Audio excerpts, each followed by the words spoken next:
বন্ধুরা আজ আবার চলে এলাম। সকলকে জানাই গুড মর্নিং। আজ আমি একটু বাজার গেছিলাম, তো বাজারে মোটামুটি একটু শাকসবজি খুব সস্তায় পেলাম। তো কী কী শাকসবজি কিনলাম সেগুলো আপনাদের দেখাবো। আর গিন্নি এখন কি রান্না করছে, কোন সবজি রান্না করছে সেটাও আপনাদের দেখাবো। তাহলে চলুন কী কী সবজি প্রথমে কিনলাম, প্রথমে সেটা আপনাদের দেখিয়ে দিই। কাঁচা কুমড়ো নিয়ে এসছি, হ্যাঁ 10 টাকা করে কিলো। এটা 1.5 কিলো আছে, অর্থাৎ 15 টাকা পড়লো। হ্যাঁ ওইখানে রাখো লাউটা। আর এই যে লাউ নিয়ে এসছি, হ্যাঁ দাঁড়াও না, লাউটা মোটামুটি এটাও কিন্তু 10 টাকা কিলো। এখানে এই লাউটা কিন্তু 2 কিলো আছে, 20 টাকা নিল।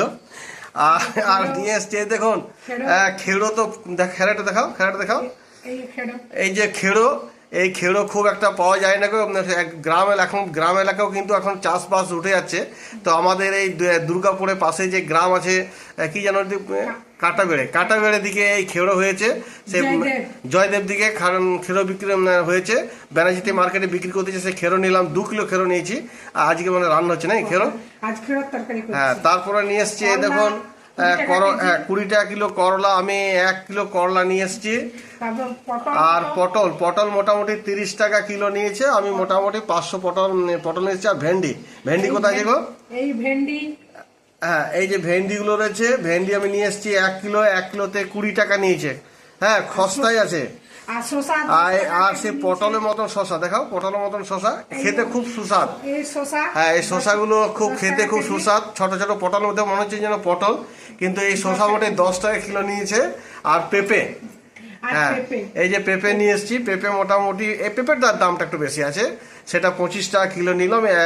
700 মতো পেঁপে নিয়ে এসছি দুটোতে। তো এই আজকে বাজার করেছি। আর কি যেন করলাম, পুনকা শাক। হ্যাঁ আর ওই যে দেখতে পাচ্ছেন পুনকা শাক। এই পুনকা শাকটা মানে আপনি বাছাই করে রাখলেন নাকি? হ্যাঁ এই যে বেছে রেখেছে পুনকা শাক। আমি 5 টাকা তাড়ি, 2 তাড়ি নিয়ে এসছি। 1 তাড়ি রান্না হচ্ছে। যাই হোক এইগুলো কিন্তু আমি আজকে বাজার করেছি। আর তুমি কি রান্না করলে আজকে, কি করছো? আচ্ছা করলা শাক করেছি, পুনকা শাক ভাজা করেছে, করলা। আচ্ছা খেড়ো জানি না আপনারা কি বলেন, আমরা তো খেড়োই বলি আমাদের গ্রামের ভাষায়। এই খেড়ো তরকারি হচ্ছে। হ্যাঁ তাহলে আমাদের মনে হচ্ছে আজকে খেড়োর তরকারি। আর এদিকে হচ্ছে করলা ভাজা আর পুনকা শাক ভাজা। আর এখানে প্রেসার মধ্যে ডাল সিদ্ধ দিয়েছে। ডাল কিসের ডাল করেছে? হ্যাঁ মুসুরি ডাল হচ্ছে আর কি। তো যাই হোক আমাদের আজকে। আর এটা কি হচ্ছে, ভাত করছে নাকি? ভাত হচ্ছে, 2 সাইডে রান্না হচ্ছে। আচ্ছা এই ভাত হচ্ছে। 7 দিনের সবজি নিয়ে চলে এসছে। সপ্তাহে একদিন বাজারে যায়, 7 দিনের সবজি 7 রকম নিয়ে চলে আসে। ব্যাপার হচ্ছে যে ডেলি বাজার যাওয়া আমাদের সময় হয় না গো, যার ফলে যখন যায় ওই তরি তরকারি একবার কিনে নিয়ে চলে আসে। আর তারপর ফ্রিজ রয়েছে, ফ্রিজের মধ্যে রেখে দিই। আর দুয়ারে মাছ মাংসটা কিনি। হ্যাঁ তো এই যে সবজিগুলো রয়েছে, সবজিগুলো ফ্রিজে রাখবে তো না কখন রাখবে? এই ফ্রিজে নিয়ে যাচ্ছি।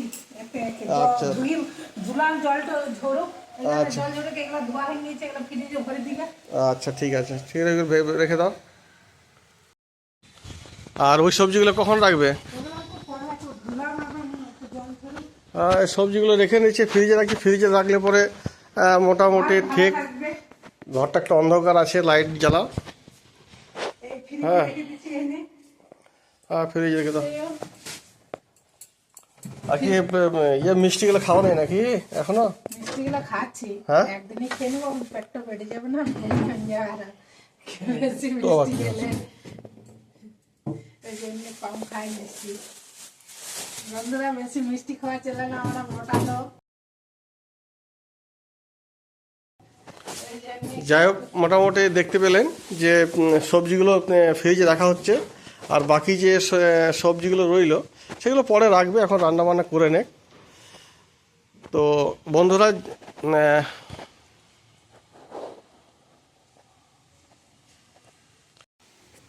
তাহলে আপনারা বুঝতে পারছেন যে আমি বাজার থেকে কী কী সবজি আনলাম সেগুলো আপনাদের বললাম। আর সবজি আমাদের কী কী রান্না হচ্ছে তাও বললাম। তো যাই হোক ব্লগটি এখানেই শেষ করব। যদি আমাদের ব্লগটা ভালো লেগে থাকে তাহলে অবশ্যই কিন্তু একটা সাবস্ক্রাইব এবং লাইক করে দেবেন। লাইক কিন্তু অবশ্যই করবেন, সাবস্ক্রাইব অবশ্যই করবেন, কারণ যদি আপনারা এই সাবস্ক্রাইব বা লাইক যদি করে দেন তাহলে কিন্তু আমাদের এই ভিডিও করতে কিন্তু অনেকটা সুবিধা হয়, তাই না? ধন্যবাদ।